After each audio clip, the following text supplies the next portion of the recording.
Me Tuesday for May 30th, 2023. I'm Jules, and I am standing in front of my long arm frame again, mid-arm, whatever you want to call it, my Moxie. Standing in front of my frame again this week, and that's because I have another quilt already loaded on the frame. Last week, if you watched my video, you saw I had a quilt loaded on the frame that was pieced by Sarah in Houston, one of our TTMTers. I did not have a chance to work on that during the week, but because we were shorthanded at work and I was doing some extra time there. But I did get it quilted on Saturday, and I got a back piece for this one, which actually there are 3 quilt tops from Sarah in Houston in this quilt. 2 of them are baby sized. Actually, they're even too small for baby sized. I would have had to add borders, at least 1 or 2, possibly more borders to them in order to have them be baby sized.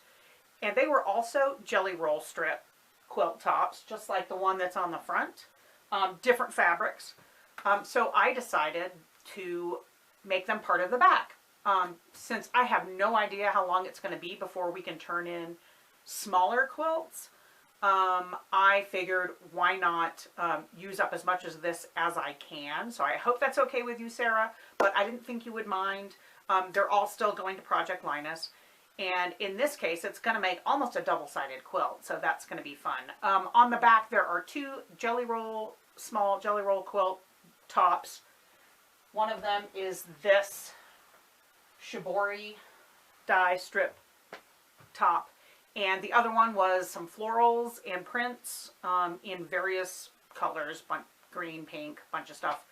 And then I added a bunch of anywhere between, I filled out the space with strips out of my stash, varying from 4 or 5 inches up to about 8 inches wide, in order to get basically 2 columns between the sets and get them to be plenty big for loading onto my frame with my red snappers. The nice thing is, whatever I trim off after this quilt is finished, a lot of that can be used, trimmed up into blocks to be put into an orphan block quilt, so that'll be fun. I really love the grunge she used in this jelly roll quilt top, the large one on the front. It's 56 by 68, and she interspersed these cute bright hearts on black, just 2.5-inch squares, or 2-inch squares in between the ends of the jelly roll strips. I think it really, I'm not a huge fan of jelly roll race unless the placement of the strips is done really well.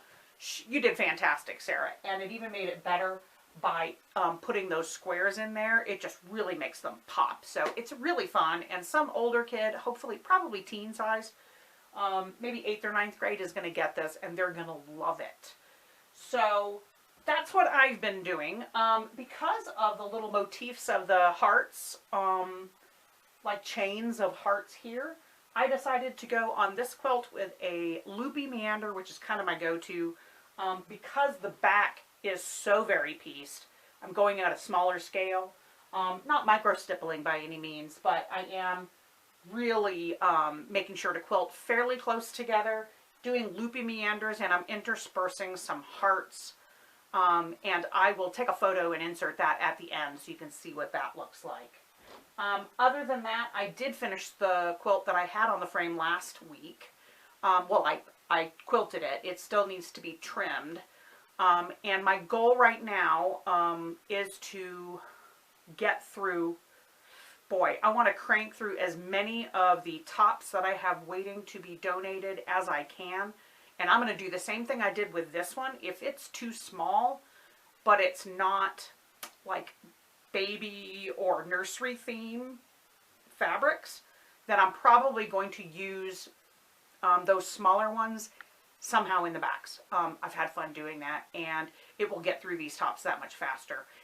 Once these tops are gone, I will have an excuse to start piecing tops again. I just don't want to piece tops until I get through this massive dozen or 2 dozen that I have that need to be quilted. Unfortunately, I am still having to quilt on manual mode with my Moxie, but I'm getting in the hang of it.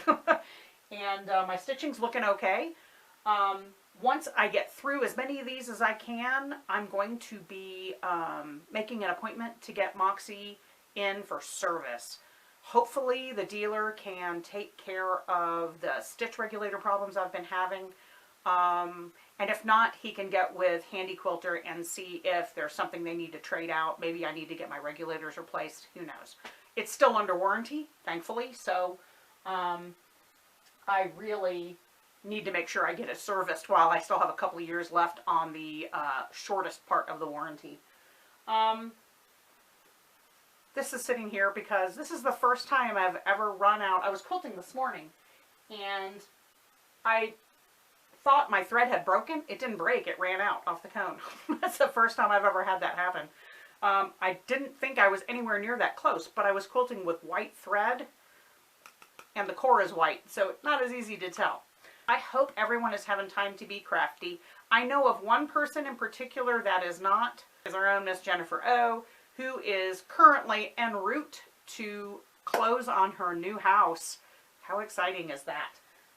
So she's probably not going to see this for a while, but if you do, Jennifer, we love you and we wish you all the best and safe travels and speedy closing and all that good stuff.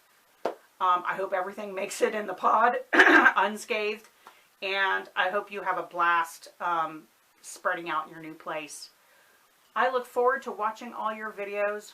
I will see all of y'all next week. Bye!